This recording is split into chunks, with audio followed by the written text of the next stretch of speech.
No drugs in Surat city અંતર્ગત Surat police દ્વારા અને સુરત ક્રાઇમ બ્રાન્ચ અને એસઓજી દ્વારા સતત ડ્રગ માફિયા વિરુદ્ધ કાર્યવાહી કરવામાં આવી છે.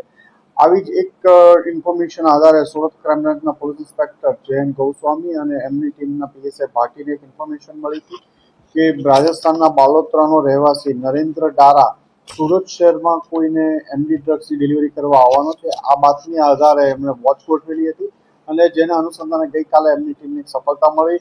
નરેન્દ્ર ડારાને રેલવે સ્ટેશન પાસેથી જે બાતમી આધારે ઓળખી અને અટકાવવામાં આવ્યો હતો. એની પાસેથી 250 ગ્રામથી વધુ સારી ક્વોલિટીનું એમડી ડ્રગ્સ મળી આવ્યું છે, જેની કિંમત અંદાજિત 7.5 લાખ રૂપિયાથી વધુની થાય છે અને એ સુરત શહેરમાં કોઈને ડિલિવર કરવા માટે આવ્યો હતો. એની પૂછપરછ દરમિયાન એ અગાઉ પણ ડ્રગ્સના કેસમાં પકડાઈ ચૂક્યો હતો. 45 ગ્રામ ડ્રગ્સ સાથે રાજસ્થાનમાં પકડાયેલો હતો. તાજેતરમાં જ એની બેલ થયેલી હતી. ડ્રગ્સના ધંધા સાથે સંકળાયેલો છે અને સુરતમાં કોઈને ડ્રગ્સ આપવા માટે આવ્યો હતો. આ બાતમી આધારે સુરત ક્રાઇમ બ્રાન્ચની ટીમે એની ધરપકડ કરી છે અને વધુ તપાસ ચાલી રહી છે.